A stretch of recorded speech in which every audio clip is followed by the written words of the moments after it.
Critters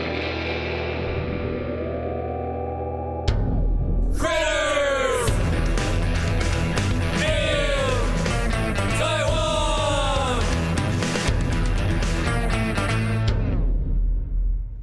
Happens all the time with Campaign 3. Like, I'll listen to it and everybody's going all Southern on it. It's weird because they're in Marquette, but they're all Southern, and then... Yeah, it's all the Louisiana and the... Hey, welcome to Critters in Taiwan, a D&D podcast about Critical Role, where a bunch of nerdy-ass voice actors sit around and play Dungeons and Dragons.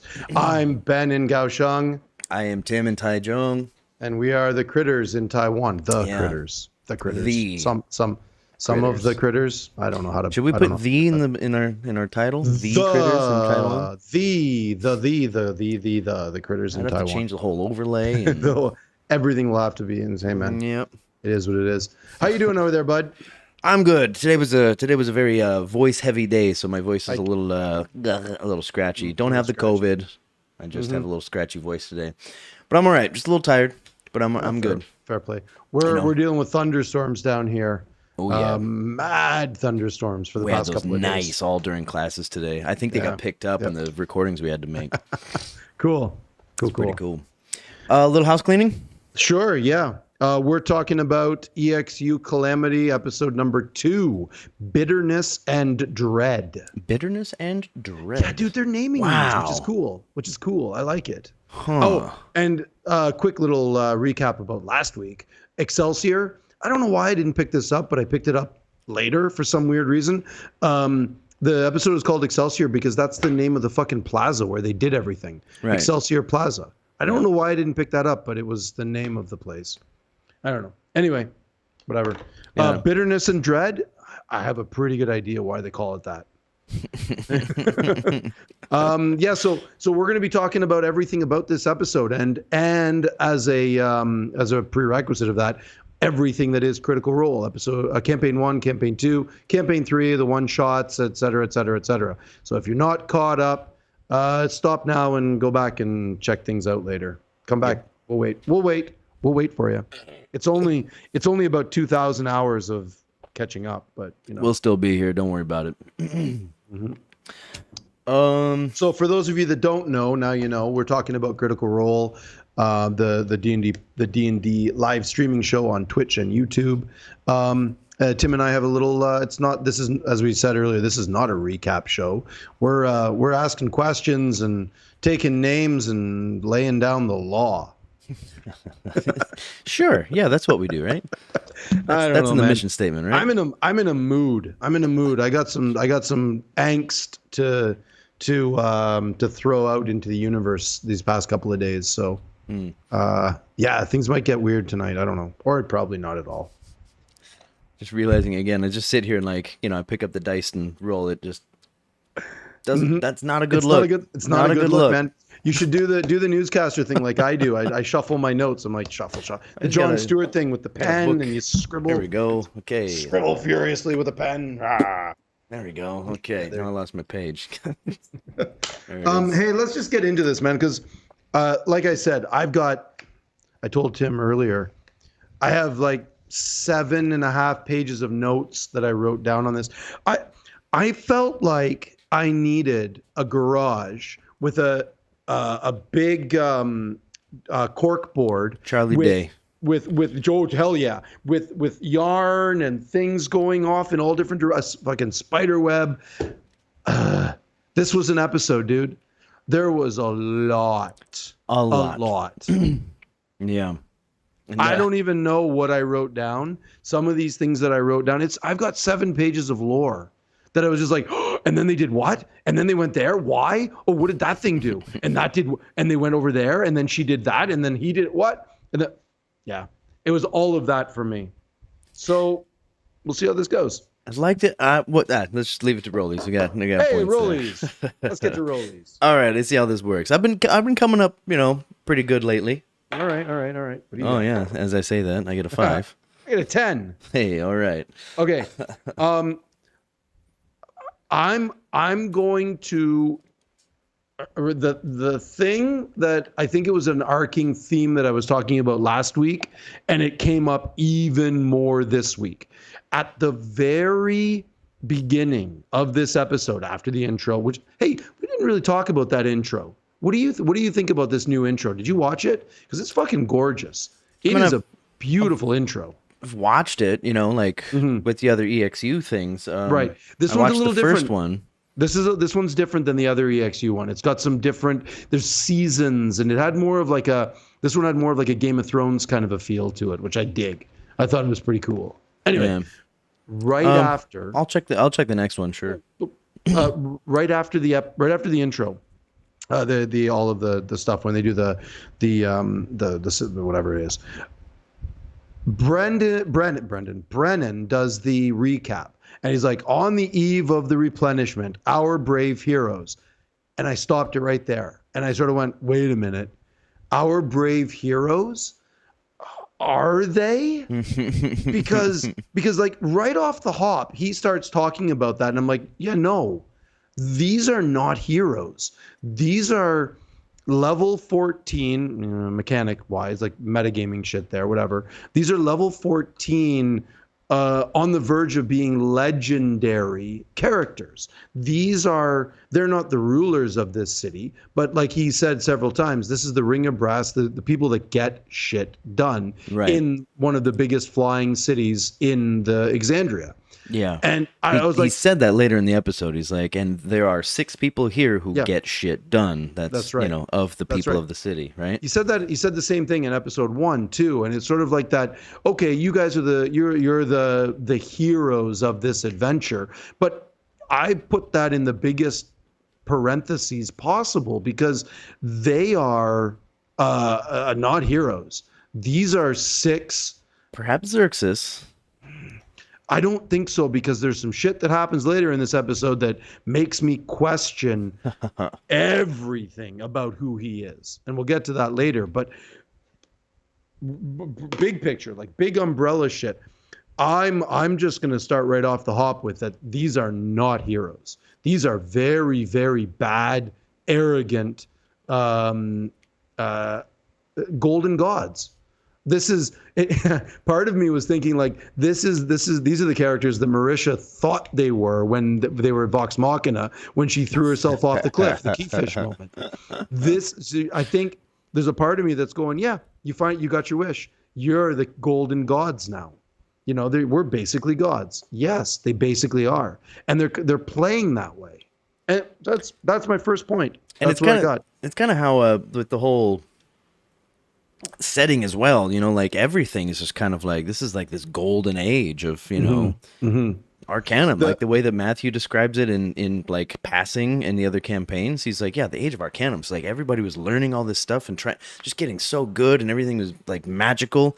It reminds me of a Chrono Trigger, if you're aware of the game. Yeah, sure. When you go back to 75,000 BC or whatever the fuck it was, you go there and like everything's magical and just like, if you want something, here it is. Would you like some water? And then just like they just give it to you without having to go get it, Well, I think in the first episode, Brennan says it's the Arthur C. Clarke quote: "Any sufficiently advanced technology is indistinguishable from magic." Right. And I feel like this episode, and I think they reference this. I think that's where I'm drawing this from. It's backwards. It's that any sufficiently advanced magic is indistinguishable from technology because they have all of the magic that is our modern technology. They have basically all of that, the science that we have, and but it's in magic form. And I'm like, right, you're just at the height of hubris here. Like it's crazy. It's like crazy. We didn't have an age of Arcanum. We had a Renaissance, and we had the Fertile Crescent. We had that side instead. So we're technologically advanced, and there's no magic here. But for them, hey, Age of Arcanum kind of took the place of technological advancement, except for I guess the automata that are running around and using those. But those are magically infused. Right, exactly. Things.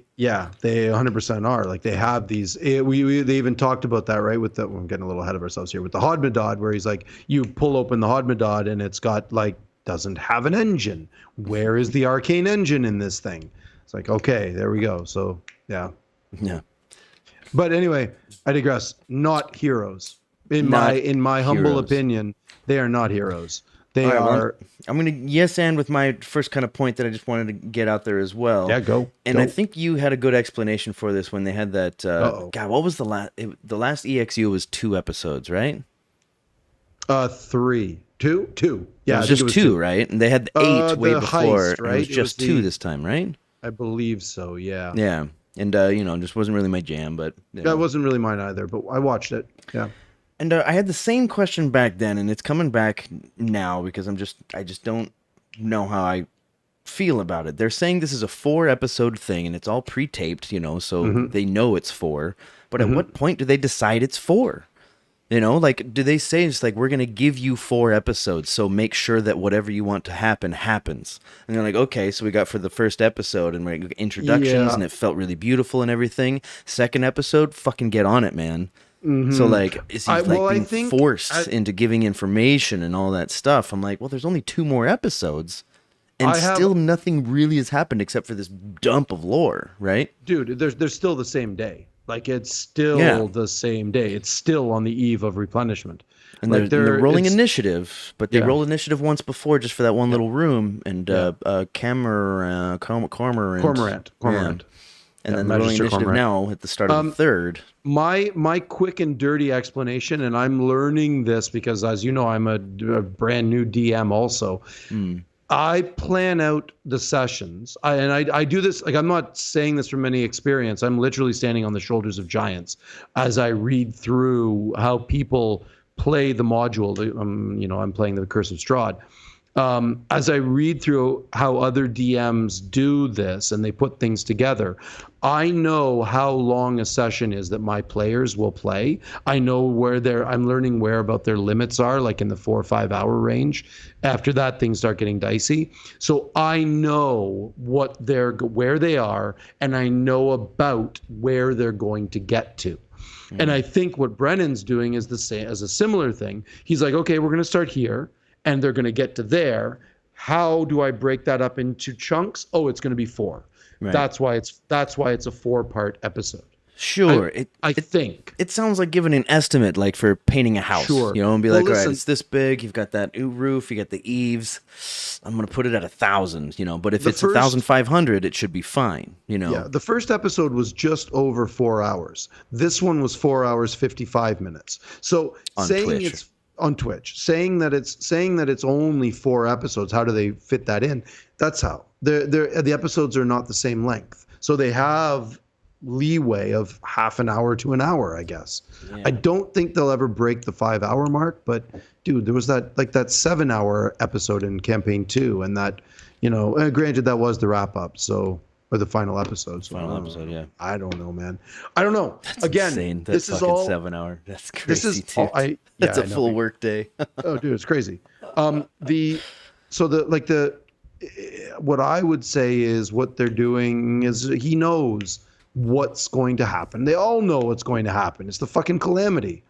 So you can like wrap watching this the shit up. Titanic, sure, but Yeah. What are you talking about? What do you mean? What happened to the Titanic? you gotta see it, bro. You gotta see it. It's the first ship that went across the Atlantic. Oh, right, sure. The reason I bring it up, it's like there are other points that I have here that kind of like are kind of informing it a little bit. Okay. So let's roll. Maybe I'll leave those until let's leave it at that for now. Let's do another rollies and we'll see what happens. Maybe tell that I'm a little bit like 4. It's like, okay, that's a fine estimate, but if it goes 5, it's fine. But it's all pre-recorded, and they they already know it's 4. Yeah. All right. Let's hoo-ha. 5. Hey, and beat you by 1. Jeez. Woo-wee. Got me a little 6 there. 5 right, and a 6. Good. So listen, I wrote down a lot of this shit so I can answer your questions. So yeah, well, I kind of did the same. So we'll see how that. All right. Well, then maybe I will kind of write off of that a little bit. Yeah,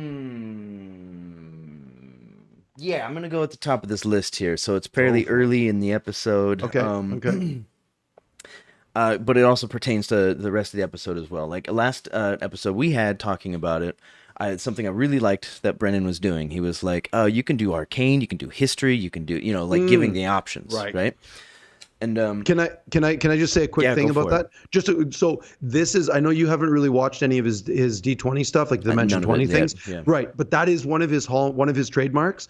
Is nice. one of the big things that he does. Well, two of the big things that he does that people love is when he sets DCs, he'll let you know what the DC is. Yeah, he did like, that one time. He's like, we'll call it a 15. Right, and that's a big thing that he does, and that's sort of a real divergence from what Mercer does. Is that he doesn't? He's got the DC in his head, and he doesn't let them know, and he maybe plays he off changes of it based on the role. Sure, who knows? It's up to you. But Brennan does. He's sort of famous for that. The other thing that he's really famous for is the rolling the dice in front of everyone. And that's like Matt has only done that a few times in the past in Critical Role. Whereas Brennan, like he was in full display on this one. He's like puts his fucking dice box in front. He's like, there you go, 2 rolls right back to back. That was pretty cool. And so, sorry, I just want to say those are things that he does in Dimension 20 often. Okay, cool. And it's one of those things that people saw. Most people love it. Some people hate it because, assholes. People find shit to bitch about all the time. Sure, fuck off. Jesus. Sure. Yeah. I think it's just really old school, bitter DMs that don't want their own players to. Hey, well, Brennan Lee, you're ruining it for everybody. Exactly. It's that fuck shit. Off. Yeah, exactly. It's D&D, man. Every table's different. Yeah, so like this is kind of a broad idea, or broad point here. Like all right, so it's something he's known for. Cool, that's great. I mean, I've enjoyed it. He hasn't done it a ton, except for like giving the option, so you can choose whatever you want. I've got a couple points about this actually, but there was that one time that Travis hooked, that invisible person and just got him, like he saw where the neck was because of those little beads of anti-invisibility. That beautiful fucking moment that he described and just like killed that person in one hit, and then second episode comes up, and then he's like, can I do like a medicine check or something? Or I think Brennan said you can do medicine or you can do investigation, whatever you want. And I think he chose medicine for whatever reason, and he rolled a 6, which is low. And then Brennan said, well, when you look in there, you see things that shouldn't normally be there. And I'm like, Brennan, a 6 gets you this information? Yeah. I think if you roll a 6, you're not really thinking to look inside the neck. You're just kind of like, well, that's a fucking... And you kind of move on. Or maybe I'm being a little bit too harsh, but I was like, Brennan, what are you what's this? Yeah, you're not wrong about that one because they're rolling like they're at the top end of 31s and 32s. Right. There's hovering around there. And those are the ones that get them all the information. And then you're right when you roll. So it should be the opposite of that. Anything for level 14 characters, anything under a 10 should get you shit. Nothing. That's kind of how I feel, Like he has high level characters relative to D&D. So that plays. I'm guessing this plays off of your 4 episode thing. How are they only doing this in 4 episodes? Well, Brennan's got to treat every role. That's kind of the theme of my questions here. I feel you.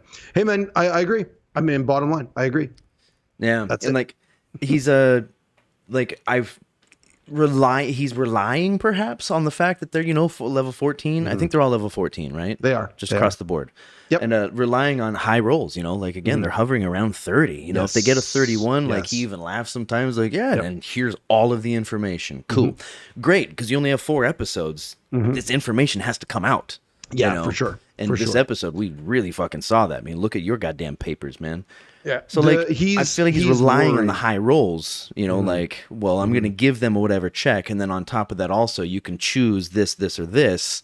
And with 6 people, 5% chance of getting a natural 20, it's 30% chance. It's still low, 30%, but it's 6 times, Sure. And especially if they get to choose whichever one they want, there's a lot of here you go going on here, which I don't have a problem with. Don't get me wrong. I don't mean this to come off as negative.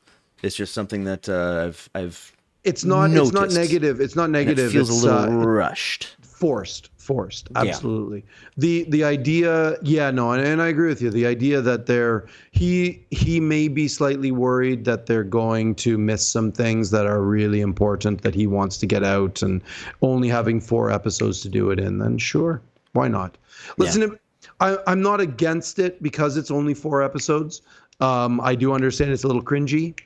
I'm not against it because then we get it all, Yeah, then it and becomes a that real. keeps me Then it's a happy. story. Fuck. It's a real story. And if Sarah doesn't get that, then I think it's later on that Xerxes does, right? Like he Right. comes in and he finds the growths, and he's like, then there's that whole. I think that was a natural 20 that he rolled. In fact, can I end that one with the natural 20? Yeah.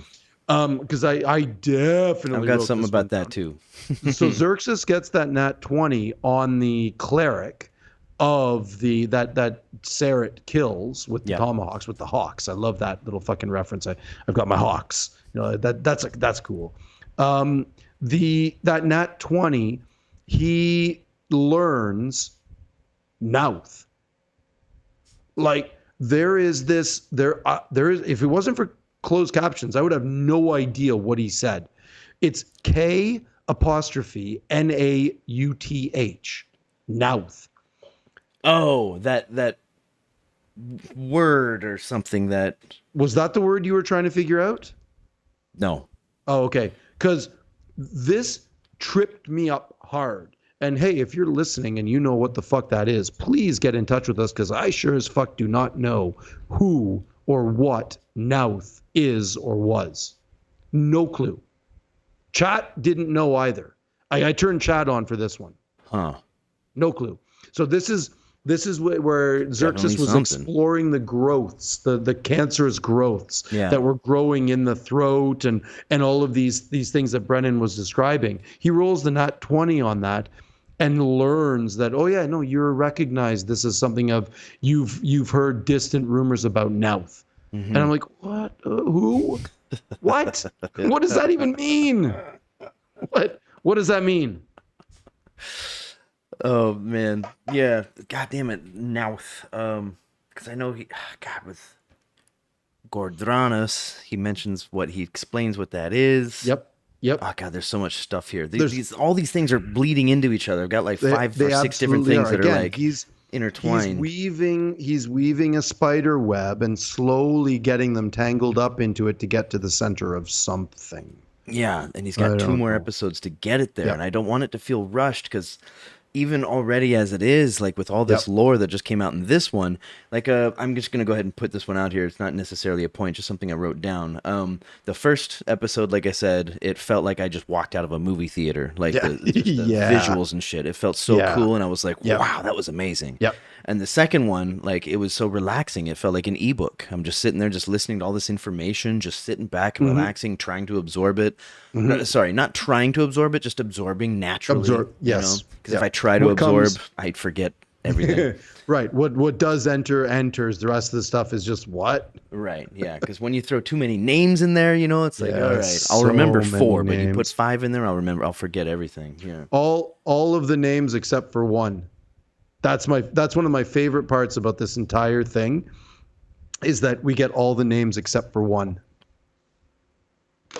The matron's name. The matron's name. Oh, right. Remember that? Yeah. I wrote this down because I love it. At an hour 56, Paisha rolls the 22 to know more about the apogee solstices. Yeah. And Brennan's like, a woman taught you. You don't remember her name anymore because nobody does. Yeah. Mwah. That was beautiful. Gorgeous. That was so gorgeous. Nice. And they they're all just like, what? You and again, that's another. We got it before they did, I think. Yeah, because I was sitting there like, absolutely. Chat exploded too, because then Marisha goes, "Mom," and she did like that joke, right? She's just making a joke, and chat's like, her mom was a Raven Queen. What? What's happening? Rock, Raven Queen. No, Jesus. Yeah. Anyway. I love that. That's some fucking next level shit. That's so good. That's what I'm saying. We get all the names except for the one name. The one name that nobody will ever know. Maybe Matt knows it. I wonder if Matt does have a name in his notes somewhere.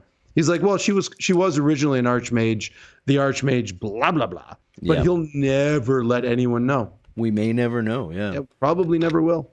Yeah, shit. I guess these are all kind of tangential to that, except for a couple surface things. But should we do another rollies? I say we roll. Yeah, let's do a rollies, because they're also related, and like my D20 was resting on a 20, so that's not. I got myself an 8. What you got? Oh, I got a 13. Oh boy. Okay. All right. I'm below 10 every time here so far. All right. I'm man. I'm Ooh, gonna lazy say. girl. Oh, is she wandering around? She just wandered Oh, yeah, past behind your fan. she's on the. Yeah, she's on. There The she is. I don't know if that picked up on the stream, but I saw it in the.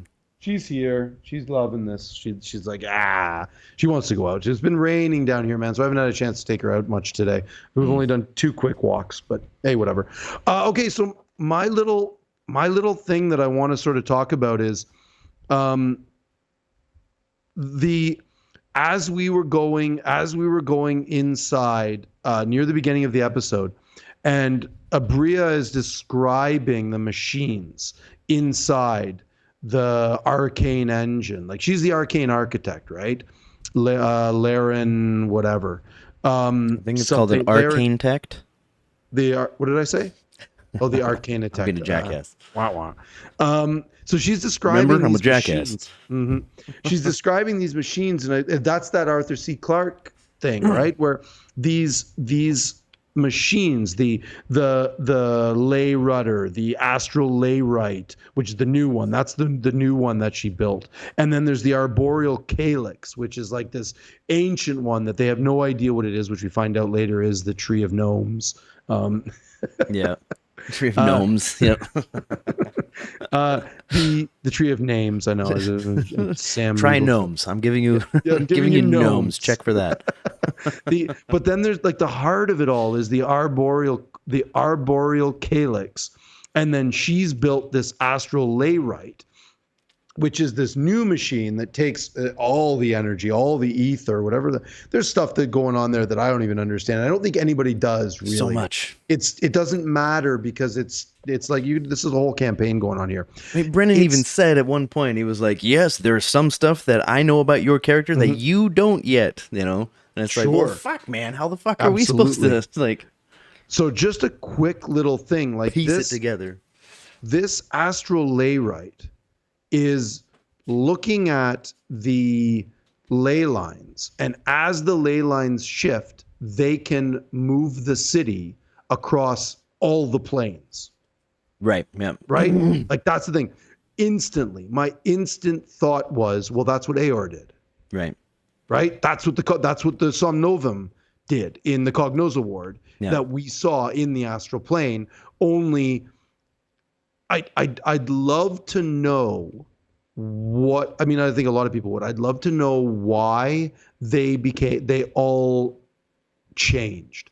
What was it that turned that ward into a flesh city? Was their arcane architect also playing with a layrite, of an astral layrite of some kind, but theirs was flawed in some way, that it didn't get things right, or tainted by some, or by a, but right, sure. And if we get to see it in these final moments of Avalier, because we know that we're in the final moments of Avalier, is Laren going to activate the astral layrite? And is that the reason why the Cognosum Ward became what it is? Because they had tried to activate at the same time, and there was some weird fucking moment. If you got this 0.5 apogee thing, I think there's a what's her name? Laren. One more time. Laren. Lara. Laren. With an N. Lynn. It's Laerryn. Laren. Laren, yeah. There's got to be either her simulacrum, perhaps, over an Aor doing something, you know, and somebody else who's in Aor, just a fucking theory that somebody else is also over there, and whatever this alignment is at this thing that's 0.5, whatever that quantifier is. It's how the ley lines are spread. So normally they're at 0. And then as at the apogee solstice, this is my understanding is, they begin to diverge. Right. And there is a gap in between, which then you can allows through crazy shit to happen. Yeah. Like it's the planar travel, ascension to godhood, you know. Yeah. Apotheosis. A word apotheosis. Yeah. I didn't even know that. I never heard that word before. Apotheosis. Did you know that word? Well, I corrected it, so I must have heard it somewhere. Maybe it's from a video game. I don't know. I had to That's look tied it in up. with my shit over here too. Yeah. I've got basically one question. It's just like in the form of 6 different fucking questions. Right. Sure. All right. Well, that's me. What do you got? I'm gonna and with the okay, so like at that one point Brennan said, I mean, like as he normally does, he's like, you can do this, you can do this, and then he said, but religion will give you the best results. And then so everybody's just sitting there just like, I don't know. And then the guy playing Xerxes, is he Lou or is Lewis? Or is he Lewis? That's Lou. That's Lewis. Sorry, that's Lewis. So on the right side is Lewis, and the other guy's Lou. Okay. Lewis Carrazzo. Yes. All right, so he's Lewis, and I trust him. Mm-hmm. I don't think he's pulling any shenanigans here, but he was just like, he just said you can roll He said you can roll whatever you want. I mean, he's really letting them do whatever the fuck they want. Oh, absolutely. Yeah. You know, just like, hey, we've got 4 episodes. Let's get some lore out there. You know, so he's like, you can roll whatever you want. Just you have to, you know, justify it to me somehow. You know, so he's sitting there and he was like, I just rolled a natural 20 on religion, and it's like, you didn't say religion beforehand. You know, it's one of those little things that I'm a stickler about, even though I don't play. I feel like the only one that's going to actually roll religion is the paladin. Sure. I mean, it makes perft sense that that's what he would do, of course. And I believe him. I don't have a problem with that happening. I'm just like, and I know he's no newbie. You know, it really seems like he's been playing. They've all played a lot of D&D. A lot. So like maybe he was just as surprised. He's like, oh, religion? Okay, of course I'm going to roll religion. And he's like, I just rolled a natural 20 on religion. You know, well, I remember that moment, and he's like looking at his character sheet, and then he picks up the D20 and he rolls it, and he instantly goes, I just rolled a natural 20 on religion. Like it was very genuine. Very genuine. Yeah, and Brennan clearly was like, I want to give you information. Roll anything. You know? So it's like 30% chance of a natural 20, and he's also saying if you do a religion, you're gonna get the most. On that same note, can I just sort of throw one other thing out at it? Yeah. There's a moment where with have a quick throwback when you're done. Just a quick one when you're done. There's a moment when Xerxes says, I'm here for you no matter what you need. And Brennan looks at Laren and goes, another first knight of Avalier in this very chamber once told you, I'm here for you no matter what you need. Yep. That fucking improv shit is epic, man. His improv skills are so fucking good. It's something that I never really considered would be amazing in D&D, but he is showing me like time and time and time again that improv actors make really good role players. Really, really good role players. I mean, at that table you got Sam and Brennan basically, as far as I know, who are the best at improv. Yes. And I've got another one here about Sam too, but well, but my point is with that one, just a quick little thing. Sure, throw it out there. Is that like we're talking about the whole where he's like religion check and I just said the thing about Laren doing with this machine, the astral layrite, which can transfer on planes. He says another first knight of Avalier in this very chamber once told you blah blah blah blah blah. I'm maybe stating an obvious thing here, but do you think Evandrin was the first volunteered to be plane shifted? Like, remember, like she's got the locket of his, the pendant, whatever it is, and it's like that's an important thing. And Xerxes doesn't know how he died. There was some kind of he was there and then he wasn't. Did he volunteer to be plane shifted as a test, as like a guinea pig? Perhaps. And but didn't think about that. Laren's astral layrite was not ready, and so he was like maybe that's why she's so like, oh, this is the one, because the last one fucked up. Right, and these are Sam's loquacious's secrets that he's keeping for her. Remember those? Remember he said that I've got secrets. I started putting those things together, and I'm like, is he covering up a murder? I love the you have mentioned multiple times about like how, like, can I do an insight check like on a party member, you know, across the table?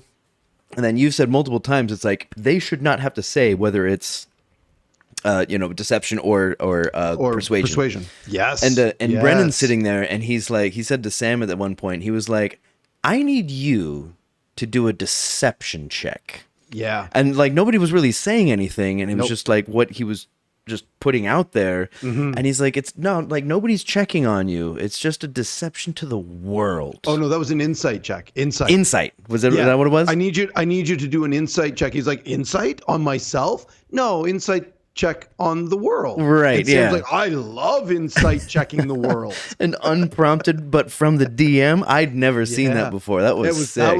That's I a loved that nice, move. Nice catch. I like that moment too. That was really good.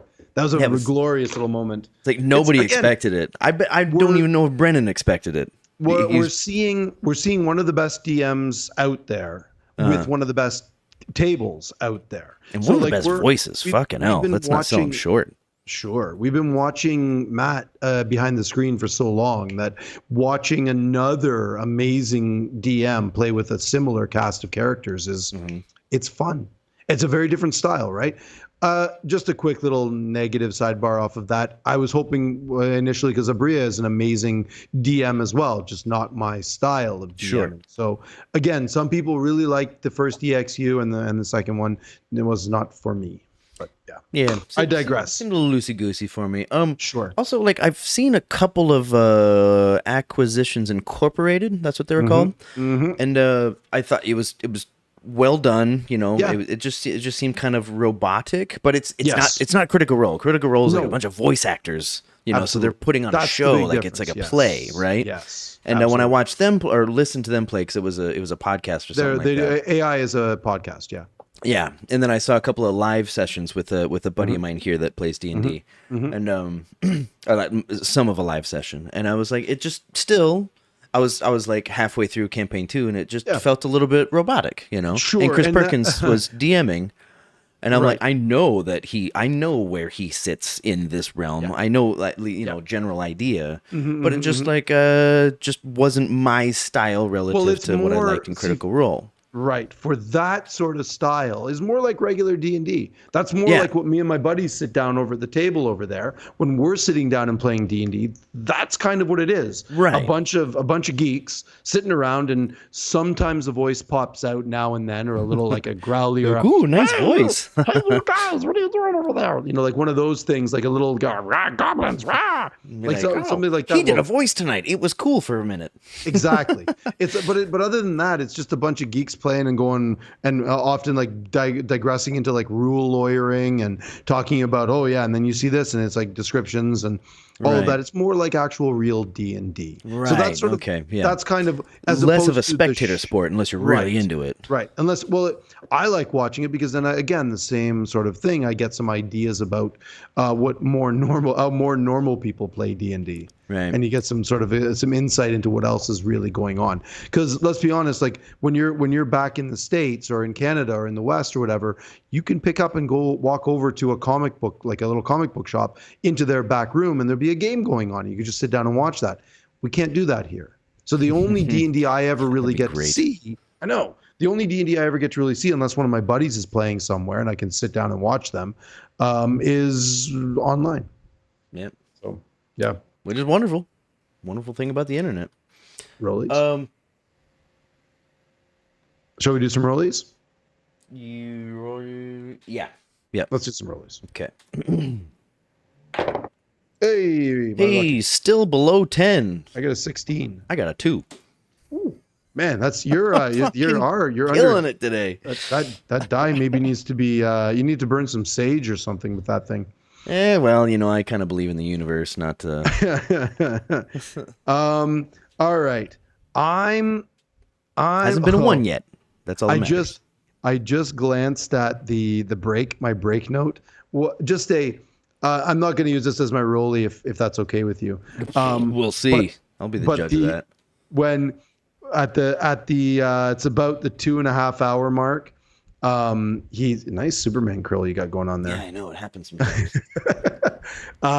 There's that moment when Brennan's like, boom, bam, boom. Oh God, that was so and they're cool. all like, the collective gasp of the table, and he's like, the fireworks extravaganza Fucking Lou, has begun. dude. And Lou fucking gets up and leaves the table. It's like, fuck you asshole. He muttered something when he did the boom, like kind of out of nowhere. He was muttering. He was like, "Oh no, like to himself. Like it wasn't to anybody else." He muttered something.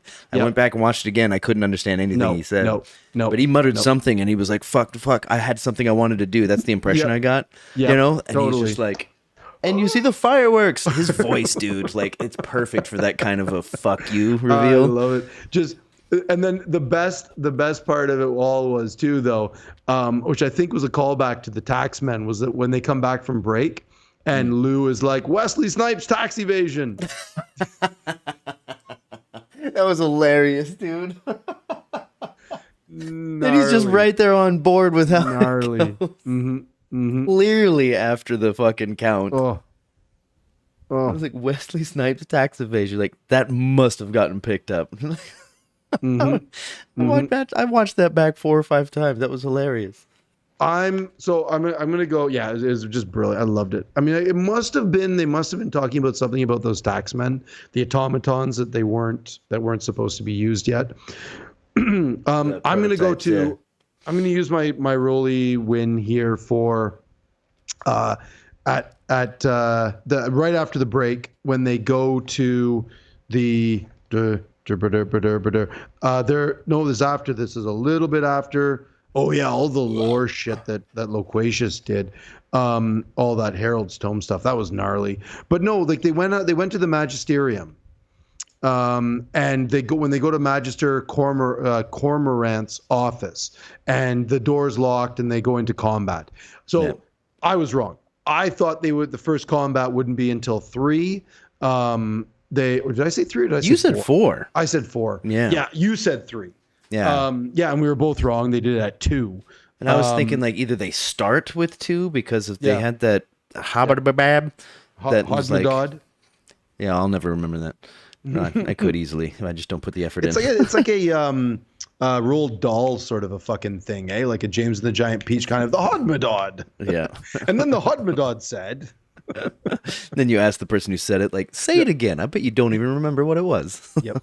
I thought maybe it was going to start episode 2, right? But then like after, well, I mean, you know, they just went right into lore instead. And so yeah, so it was either going to start right away or it was going to be episode 3. I loved the flow. Listen, I timed this combat. It was from when Brennan says roll initiative to when he picks up the map and walks out with it, less than 15 minutes. It was some fucking. It was so badass. Epic, fucking level 14. Boom, and then two wizards going, fuck you, you're done. Yeah. Like, 2 wizards in evening gowns holding champagne flutes. I was like, wow. I mean, okay, granted, it was just a whatever, like a dude, a magister, but still, come on. So Paisha's combat, Paisha's combat was really funny. The way she's like, can I counterspell the thing that I hear? And he's like, of course you can. You can. And I'm like, no, I'm yelling at the TV. Mm-hmm. I'm like, no, it has to be. I'm sitting there. It's like, no, you have to know the target. Come on, you can't counterspell something. You're just like, I don't know. I guess I'll just counterspell the area. So I'm really, really happy that Brennan caught that. And it was like, good. This comes from well, somebody sent him a message, didn't he? I don't think so. I think he did. He said like, oh, thanks to this person. Jeremy Crawford, who's the head designer of D&D 5th edition. Oh, it's maybe just like, okay. I think that Brennan was like looking on his device, phone or tablet or whatever. And he was like, and then the first thing he came was like Jeremy Crawford's Twitter. Because Jeremy Crawford often posts on Twitter questions that people have asked, really common questions. I'm betting any money that that's one of them. That people have said, do I need to be able to see a target to counterspell? And it's like, yes, you do. It says right in the spell description. I fucking know that. Like we all should know that. It's counterspell is, especially in Critical Role world. Hey, fun fact. I was a bard in a campaign that we went to level 12, And I counterspell was when I could learn counterspell, I instantly learned it. Of course. Never used it once. Oh, Our fuck. DM never put me in a situation where I ever could counterspell as a reaction ever. Man.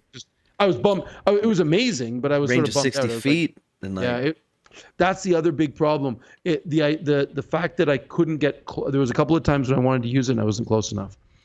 Anyway, Paisha goes counterspell. Nope. and then she tries to dispel. Dispel magic. Nope. Detect magic. Over there. To your left. To your left. And then it's Laren's turn, and she's like, "Oh, to the left, fireball." Fireball. Like, the fuck? What? Fireball. At Badass fourth level. bitches, man. Like, they just charge in there and just like, what is this? It's right there, Laren. Do it. She's like, fucking fireball, just far enough to not hurt them. And then the automaton just the big construct, yeah, the stone statue. I initially was upset that she was casting. I was initially upset about the whole counterspell, dispel magic, detect magic, and then the fireball. And I'm like, what the fuck? This is your home. Why are you doing this? And I'm like, then I realized, I sort of sat and thought about it, and I'm like, no, wait a minute. This is the Ring of Brass. They don't give a fuck what's happening down in these offices. Brennan said there's 380 offices down here.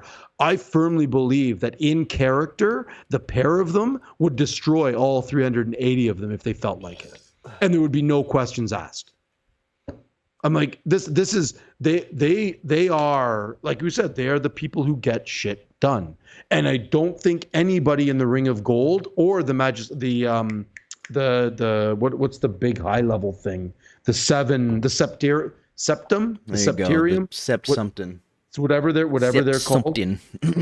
I don't think any of them would care that all of this was going down. Like they have amnesty. It's like, we trust what you did was what you diplomatic did. Immunity. They can do whatever they want. It's the age of Arcanum. If something gets busted up, they'll fix it up right away. They'll send some habba-dabba-dabbers in there, and they'll just fucking, fix it. My point is, I was really upset not really upset, but I was like, get the fuck out of here. You don't do that here. That's not what wizards would be like. No, we're going to hold person. We're going to, entangle. We're going to do some just fireball.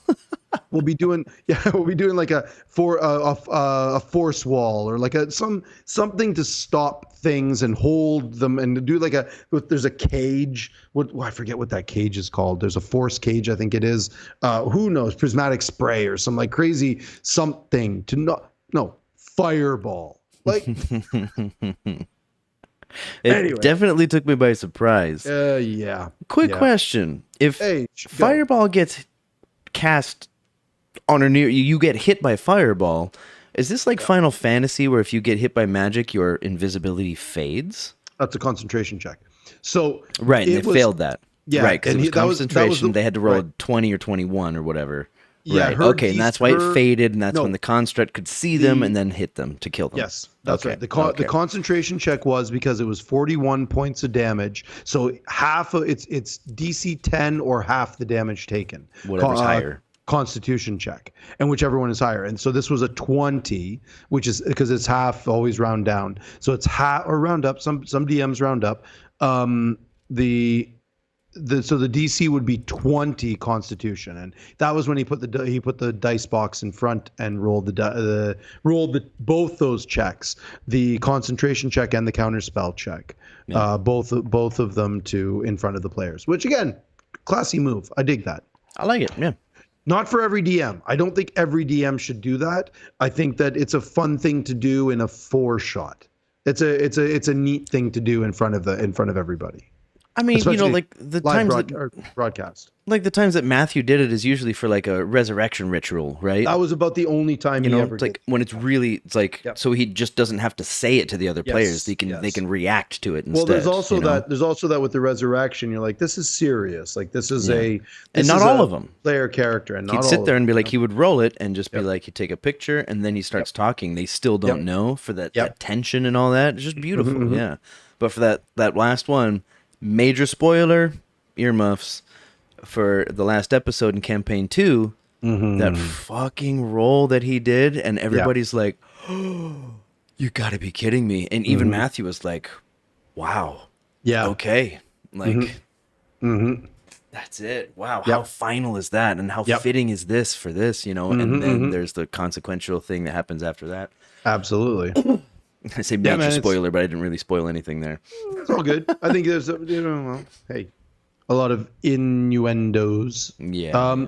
Yeah, so that's all I wanted to talk about was sort of like the idea that these wizards are so fucking arrogant that they just the hubris that they're just like, I don't care if we drop fireballs, just like they're fucking candy Skittles everywhere. Fireball. I wonder. I would love to see Laren's spell list compared to Paisha's spell list. I'd love to see because they are very, very, very different wizards. Mm-hmm. I would love to know what their spell list, what their spell book looks like. It's probably all the spells, but what they actually have learned for this day. I'd love to know. Level 14, they've got access to 8. I don't think they have 9 yet. Maybe they don't have 8. Maybe it's only 7. They might only have 7th level. I never actually looked that up. Hey, can I do? It's your turn. While you're saying your point, I'm gonna look it up. Wait, hold on. Before you look it up. Yep. Sorry, just doing some thinking. It's okay. Cause I'm thinking of Vox Machina. I'm thinking of Mighty Nine. Vox Machina, they had level 9 spells like way before the end of the campaign, right? Well, because they were level 20, they were level 18. But it's at level 17 you get a 9th level spell, right? Is it 17? Might be. Isn't it with the Way of the Open Hand monk at level 17? They get that spell that you hit them with it and they will die later. Isn't that a 9th level spell or 9th level? Is it a spell? I'm not sure. No, that's the Quivering Palm. The Quivering Palm, yeah.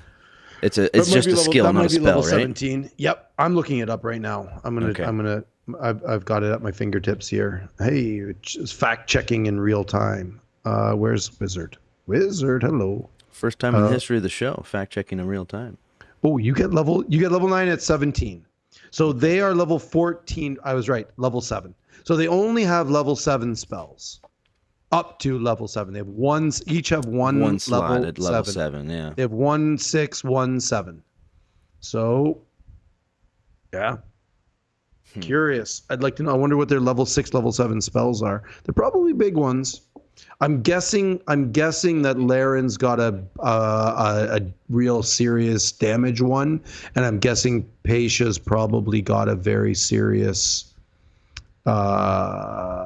some big construct of some kind, like a Odalix Resilience Sphere. I don't know what the level 6 or level 7 spell list looks like off the top of my head, but yeah. Anyway, that's me. What do you got? I'm going to throw in one of the things that made The Wire so fucking famous. Omar. Is, Omar, he's wonderful. One of our favorite characters in the history of television, was like, and it happens on the very first episode, you just see a detective talking to a street runner, something like that. Right. And like the kid's in no danger, she's talking to a cop, and the cop's not going to arrest this kid, It just sets the theme for the show that you don't really figure out until later, that it's like there's no bad guys in the show. There's just different people in a situation. Right. There's cops and there are people that are running drugs.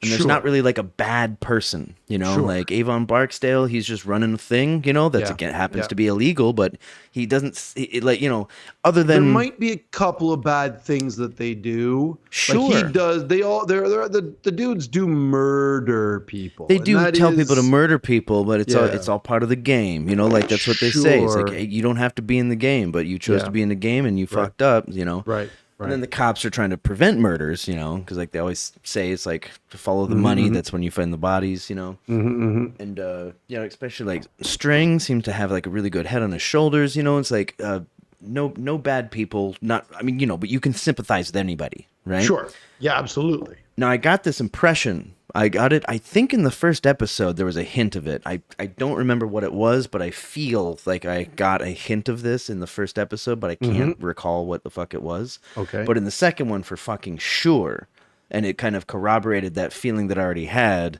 when Brennan, poor Steve doing sound, if Steve is still doing the sound there, when he sat there, and I don't remember which character it was towards the end of the episode when he shouted, and he was like, and they call us the betrayers. Oh, yeah. You know, and it's they obviously feel strongly that they were like, why are we cast with this fucking label? You know, and like clearly they felt like it was wrong. And that was when I was like, oh shit, if this has any legs, this is huge canon for the entire Critical Role universe. I think I talked a little bit about this last week, right? I remember bringing this up about this whole idea of the were the betrayer gods actually betrayer gods, or is that just the label that the prime deities who are fuckers? Right, because they wanted to be like, hey, we're good, you're the bad ones, right? Yeah, okay, maybe that's where that was sitting in my chest. Was like, okay, this seems really familiar. Maybe that's what it was. There is a definite theme here, and it happens more and more and more in this episode too later on, right? So if we're going to talk about, can we talk about a little bit when Xerxes gets into, this is that moment that you're talking about where he's like, and they called us the betrayers, where he screams it out, right? This is the moment when Xerxes goes through the waterfall. They're in the hall of, they're in the oracle place, which is the hall of oracles, and they're like the Volusia is the hearts. She's a ring of gold. She's the one that broke her staff. Such a nice interaction, that one, you know. Yeah. Again, it's very Wire-esque. There's like this one that's like a demon or devil or something like that, and then being like, it must be so nice where you are. It's so light all the time, and like this burning that I feel for eternity, because they call us the betrayer or something. I didn't catch everything, but it felt like it was like dark and light. You know, super. So here's my take right off of it. This was a masterclass DMing session by Brennan. Playing Asmodeus. It continues to be. But he's playing Asmodeus. I'm convinced that, and I'm pretty sure I'm right. The father of lies, the prince of lies. He says he's the father of lies. I'm like, well, that's not totally right either, because he's the prince of lies. This is Asmodeus, the lord of the hells. Right. Everything. Don't mind the hair. It's just fucking humid here. Everything that he said was a lie. Everything. Every last little ounce of that. In fact, there were moments there where Brennan was going out of his way to lie about everything. There's like, he's just like the whole everything. He's like, we were this and we wanted that, and I was walking on the earth, and it was just, we just wanted to give everybody all of our creation. And why did they didn't love me? Why didn't they love me? I'm like, they're like, well, because you're evil. And he's like, well, isn't that the point? Isn't this supposed to be evil? And this was it was all lies. And I sat there. Lies, I tell you. It was all lies. The whole entire thing. It was just, like I said, a fucking masterclass of lying. As a dungeon master, being able to lie about everything, and you could see it on the face of Travis, where Travis was just going, and Marisha's like, and Sam's got that big shit-eating grin on his face, because a liar knows a liar. Yeah, and the three of them, they're saying the same thing. They're just the way that they react to it is totally different. Yeah, exactly. So Sam's just like, you can't get the past me. Marisha's like, you may have had me for a minute, but no. And Travis is like, yeah, whatever. Yeah, I've been there. We've been burned before. Fool me once, shame on you. Fool me twice, strike two. Yeah. Yeah, sure. Should we roll these again? Because I got a couple more. I want to talk more about this stuff. Okay, cool. Yeah, I've got 1, 2, 3. I've got 4 more just like surface kind of stuff right now, and I got to piss pretty soon too. Okay. Well, let's do a little rollies here, and we'll get a quick one out. All right, let's check it out. Oh, you're not gonna beat that. Still below 10. 18. Jeez, man. Minus 10. That's what I got.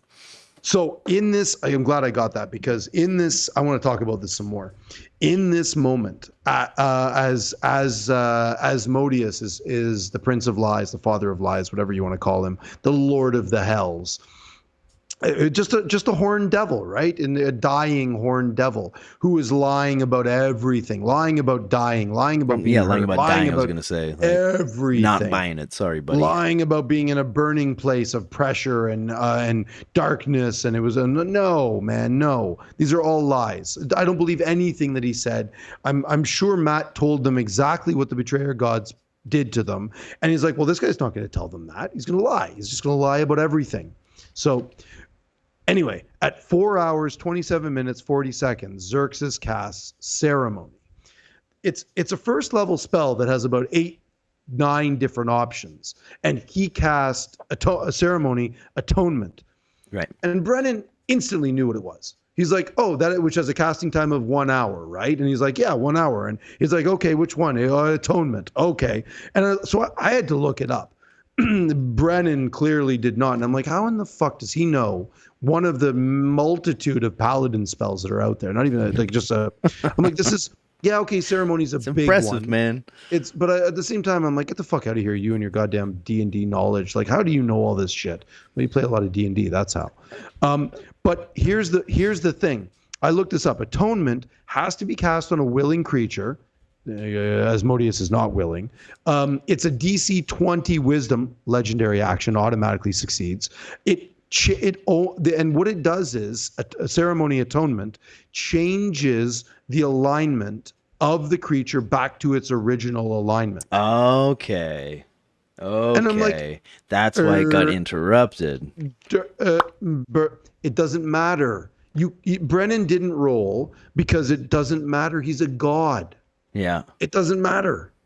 Like Brennan didn't even ask Lewis to roll the DC 20 wisdom thing because it doesn't matter. It's a god.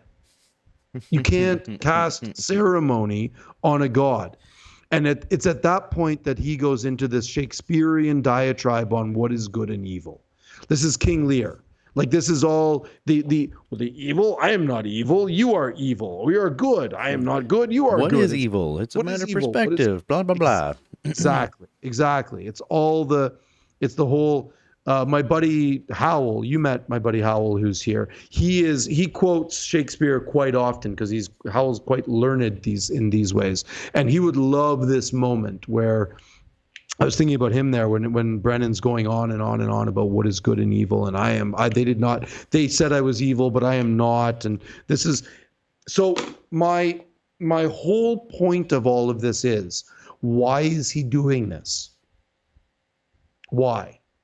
And my theory on it is that Asmodeus needs an anti-paladin, and he is going to convert Xerxes into an anti-paladin of Asmodeus. With a fucking strength of 29. Did you see that? That's the Storm Giant belt. Fucking Christ. When I saw that stat, when I finally watched it on my iPad, I was like, holy fuck. I'm guessing that Brennan gave everybody magic items of some kind, whatever they wanted. Sure. And Lewis was like, I'll take a Storm Giant belt, put my strength to 29. Sure, why not? Okay. Yeah, legendary stuff. Legendary. Yeah. But yeah, I think, the whole idea is that, like, Xerxes is like, I will help you confront those that did this to you. Why would a paladin ever want to help a god? There's only 2 reasons why. Number 1 is because he doesn't believe in gods. His oath is to the people, and he thinks that this whoever this humanoid is just a person that he must defend because his oath is to the people. Mm-hmm. No divine anything. He doesn't believe in gods. So it's all about people. He's just a person. So go. Or my preferred theory is that he's converting into anti-paladin by the end of this foreshot. That's my never heard of anti-paladin. I mean, they're just evil. Well, a paladin has to be lawful good. An anti-paladin has to be chaotic evil. It's the flip side of the coin. I feel like I don't know enough about Xerxes to. My one of my DMs, my last Pathfinder DM. Shout out to Matt. He played an entire campaign as they were all anti-paladins, which are the evilest of evil creatures. That's a lot of damage for bad causes. You have to have the right group because it's all the fucking deadly sins. It's everything. You are evil, evil, evil, evil, evil. And it's a very, very, it has to be 100% consensual at the table because anything goes. It's not for everyone. So that's some high level shit. A lot of trigger warnings. Man. Anyway. Yeah. I wanted to get that off my chest because I firmly believe that Xerxes is going to fall. I'm going to go with, I can either give Brennan a compliment or talk about Xerxes real quick. Xerxes is on the top here. There's something about the name Xerxes that is very familiar to me. And I don't know if this is from a video game or if it's from Critical Role.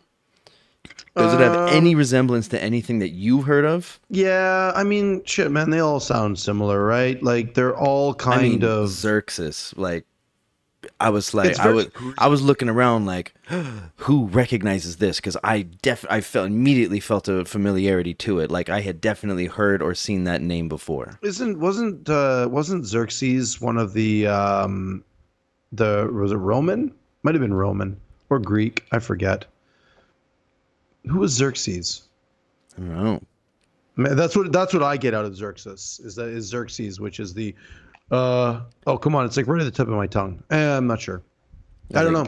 X's and Z's in weird places. Like Patia. I swear that I've heard it before. Saret, Patia, Laren. Oh, there it is. Laren Coromar Sealy, Patia Porco, Loquacious Sealy, Nidus Okiro, Saret Agrupnan. I mean, Xerxes Ilores. They're all classic D&D names. But none of them rang a bell for me except for Xerxes. Okay. Every single one of them sounds like it could be from any D&D campaign I've ever played. And the hardest part of it is like I don't even know how to search it because for one, I don't even know how this person's name is spelled. But like Xerxes, like how do you spell that? It must be coming from a video game. It's either that or maybe Matthew dropped it at some point in Talks Machina or something like that. Could be. I have no idea. No idea. You want to do one more quick one before we go? Let's do a quick little rollie and then we'll call it. I got one more in me and then let's call it there. I'm good with that. Hey man, I got all my shit off my chest, so I'm good. In fact, hey, finally, I get myself up to 19 over there. Hey, it's all you. I got a 14. All right, there you go. I'm gonna go ahead and I'm gonna drop both these in there because okay, they're both just like quick little kind of compliments, basically. All the lore stuff is out of the way on my page. I'm gonna go to Brennan first. Okay. When Lewis on the right side, he sat there and he was telling a story, something like that, and then I remember somebody was about to kind of interrupt him a little bit, and he's like, "Oh, before you do that, you feel kind of your blood doing something, and if there could be passion and rage or something like that at the same time." I don't remember what it was. He gave two adjectives. Oh, yeah. Or two nouns, rather. Yes, which I believe you can. Yeah. I remember that moment. Yes. Yeah, and he was like, "Oh, and so you kind of like feel when I'm saying these words that your blood also starts to like boil in this way, but it's not a negative thing or whatever."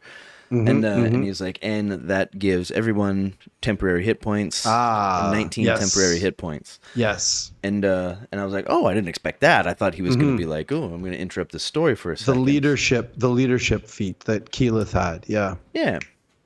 Well, that was nice. And then me as a math person, I'm like 6 people, 19. I just immediately started doing math in my head. And then Brennan said 114 hit points. That's a ton. Instant. He got there before I did, dude, which is not super common. I am not a math person. I sat there, my jaw dropped. I'm like, how did you fucking do that in your head so quick? It was so fast. It was so fast. Like, I think he's got the one up on me because he got the idea of adding it up before I did. Because I'm sitting there, I was like, wait, 19 per 6? Jeez, that would be 100. And he said it, and I was like, you bitch. You got there before I did? I am not. I was just terrible. Like, hey, I'm so impressed with you right now. But like, I am really, really, really, really good at memorizing useless fucking trivia and nature nuggets and all of that shit. Numbers do not make any of me. I look at numbers as a fucking foreign alphabet. I don't understand it at all. Might as well be fucking Russian for all I know. it's my jam. For me, watching Brennan do that in like in less than 2 seconds, I'm like, grr. No, I got no so lie. much respect for him. I started saying 100 in my head, and then he said 114. That's a lot of hit points. Fuck. And I was just like, my boy. It's not often I get to see that in other folks. You know, I'm usually the one that likes math the most. You know, just because that's. I'm not gonna lie. I paused it and pulled up my calculator and did the math on my calculator to check him. I was like, you son of a bitch! Yeah. Wow. And on top of that, to compliment to Sam, I don't have the quote, but it was Layren was, if that's her fucking name. She says something about like, I was gone for 20 minutes, and you know, like what happened there. And then before she even finishes the on minutes, Sam says something along the lines of you're never there at the right times or something like that. I don't remember what the fucking quote was. I don't remember it either, but I did write down. But it was immediate. Bitter ex-husband vibes, man. He's just sitting in that role this whole time. Good. How do you do that? Good at it. First of all, you're improvising at a table and you're listening to information. Second of all, you've got hundreds of thousands of people watching you, but none of that matters. He's still there playing ex-wife role, and he puts that fucking line out there, which is so brilliant. It's just so fast. He gave us accolades, man, to these people. He gave us a little bit of insight into that in campaign 3 when at one point, it was at this point that I realized the research that he does for these exact moments. When he's playing FCG in campaign 3 for Hell's Bells, Bells Hells, Bells Hells, not Hell's Bells, Bells Hells. It's like they both sound fine. Yep. When he's talking about, he had said he was doing some therapy shit as FCG. Yeah, and I hilarious. think Liam or Taliesin, it was one of them, said, what did you get what a book did you read? What book did you read? And he's like, I read a couple. And it was like and I was like, oh, that's it. That's what it is. So as soon as he's been pulling out these little quips, he memorized them like an actor memorizes their lines, and he's got them floating in that hyper quick. I have a few friends of mine. It's not me. I'm not quick like that, but I have a few friends here in Kaohsiung who are quick like that, who are very good, very, very quick at a quip. And that's what he's doing. He's memorized some therapy things for FCG, and he's memorized some bitter ex-husband shit for these moments with Laren. He's read some Cosmos, because basically they are. He's turning the tables. It's a classic what a housewife would say to her cheating husband. Yeah, and he's flipping them. It's like you were never there. Like, yeah, you were never there. It's like, well, that's something a bitter, waiting for the trigger. Right? It's brilliant. It's brilliant. Man, if he's actually doing that level of fucking character research, that'd be great. Or he's just that quick. But I mean, I really wish I remember what he actually said, because what he actually said is way better than what I wrote down. But it was so good, and it was such a quick burn. Like Travis, as he's like, you know, it was beautiful. So those are my two quick compliments for the end of mine. You got a little yes and in there? Not really. I mean, what I do have is there's 4 more pages of lore. I touched on it a little bit briefly. We're talking about Loquacious, Sam's character. When he goes to the Herald's Tome with, is it Sarat? He goes there with, I forget who he goes there with. Maybe Nidus. I don't remember who went. No. Nidus went. They split the party, and I have no idea where they went. Loquacious. I think Loquacious and Sarat Agrupton, that's Travis and Sam, I think they went to the Herald's Tome, and they're looking up all of those crystals that were all of the memories, and this is where pre-recorded things, pre-recorded stuff, and the one that they got that was with Vespin Chloris from 8 or 9 years ago. Okay. Yeah. And the whole this is about the where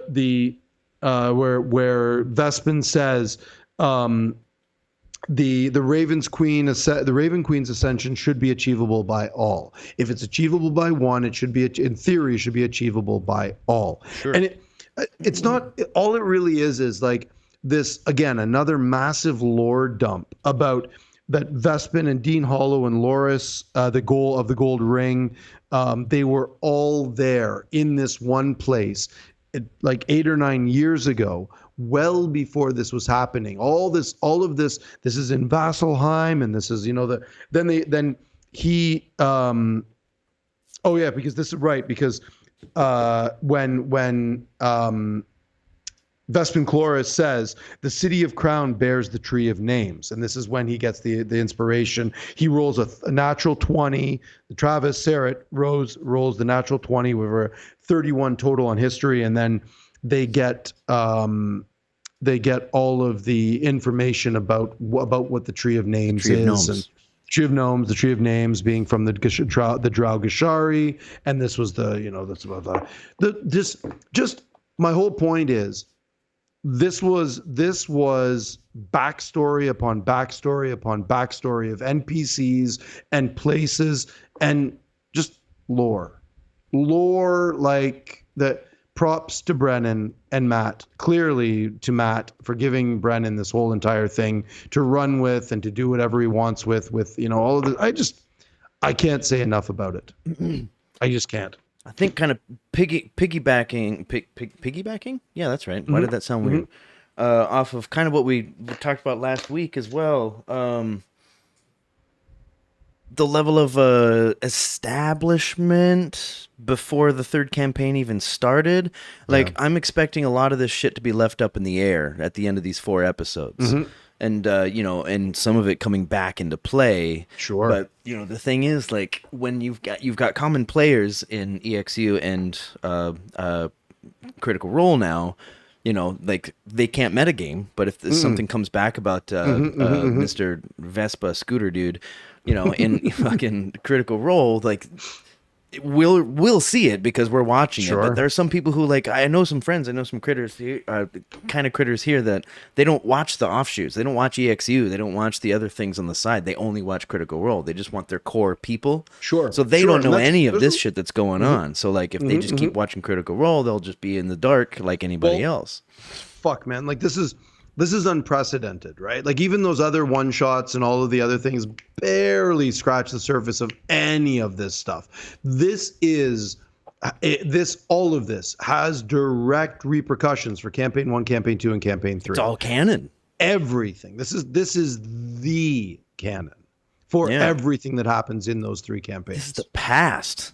It's crazy to write something in the past that's canon as it comes out. It's not insane. But even saying it's canon is almost underselling it, dude. Because they're living in the world that was created by the results that we're about to witness. Right. That's right? The crazy part. It's like they're building history that already existed, but so it can't change anything. Where are Bell's Hells right now? They're in the wastelands of Marquette, where a giant battle of the Calamity happened. Where did the Mighty Nine go? Would spend a ton of the second part of their whole campaign in the wastes of Jorhas, where the fucking battle of the Calamity happened. Yeah. What did a Vox Machina do at the end of the campaign? They fought on the back of a fucking Titan that was banished by the effects. Well, that was more schism than it was. It was more schism, but still, same like. Fuck, man. It's some epic shit. It's epic shit. Yeah. Man, I can't wait. It's so weird to be like it's kind of weird to like take such a long break from like Critical Role. However, this is a part of it. This is also part of the same story. We just got the like, Act 4 scene B, like that's we'll get back to this, but this is also part of it, and it's all going to come together somewhere in the future. I think in these next two episodes, or especially in 4, depending on what kind of an epilogue Brennan puts on this kind of a capstone he puts on this. I can't wait to get back to Marquette with Bell's Hells and be like, oh, that's where that happened, and that's where that happened, and we saw all of this. I wonder if Matt has sort of gone, yeah, go ahead, give us a little bit of a foreshadowing about what they're going to do, what they're going to see. Talk about the events that happened in Wildemount and Tal'Dorei and Isildur and then Marquette. Go ahead. I wonder if they're going to have a Calamity too, man. You know, because like they might leave us on a cliffhanger for this one and be like, end announcement, we will be back with another 3-part series, you know, in fucking August or whatever, you know. I'd be like, with just one. Sons of bitches. Like, it could be ongoing. It could be this, you know, 2-part fucking story that, you know. The fact that, like, they're paying attention. Like I said, like the first episode, Matt Mercer jumped into chat and dropped a fucking little bomb. He's got to be so fucking busy, dude, that guy. The reception that they're getting out of this on the socials is off the charts. I believe it, dude. Mm-hmm. Like it's remarkable. Yeah. Yeah. It's so I think you're probably not far off. They're going to be the marketing team is like, hey guys.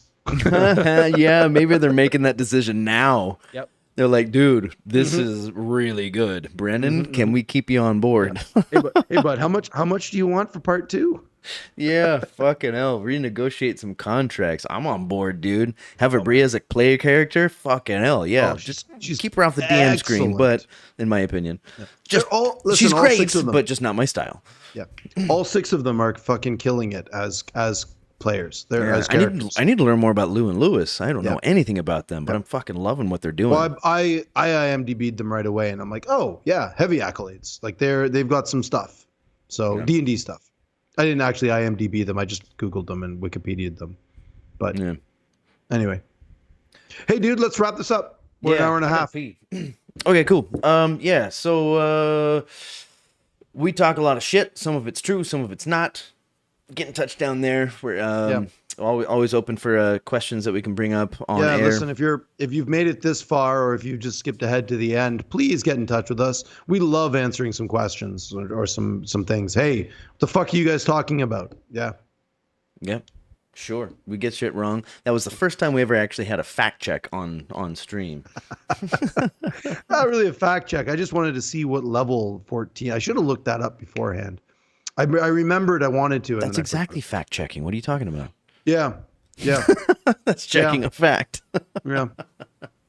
Sure.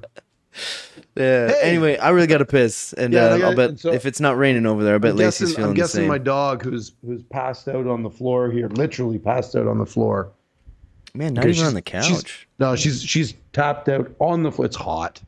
The sofa's too warm. Floor's nice and cool. Right, and that's a big room. Yeah, that would be expensive to keep cool. Hey, I don't turn the AC on unless I have guests. Yeah, I've got this nice little room. Got my AC on. Yeah, it's nice. I turn the AC on in my room. Hey, yeah, let's get this. Yeah, enough about that. I really got to pee. Okay. Yeah, if nothing else, I'm good. All right. Well, hey, y'all, don't forget to love each other. And is it finally Friday? Wait, hold on. Is it finally Wednesday? I think we have a 4-sided dive tomorrow. Oh, we do have a 4-sided dive tomorrow. For us, it's tomorrow. For everybody tomorrow, else, Wednesday tonight, morning, right? Tonight. Yep. It's the 7th, but it's the 7th right now for us. So yeah, we got a 4-sided dive tomorrow, right? Yes. Yeah, we do. Yeah. They gave us a little preview of it at the in the break. I don't know if you watched it. Yeah, I had to go back and watch it again because I was like, "Oh, 4-sided dive." I just assumed it was something from before. Yep. I'm like, "Oh, no, that's a new one." That's shit. New one. Yeah. Yeah. So I got all excited. So now I got something to watch tomorrow at the gym. Hell yeah. All right, cool. Awesome. And is it finally Wednesday or Friday? Friday. Peace. Peace, Ben. Peace, y'all. Peace.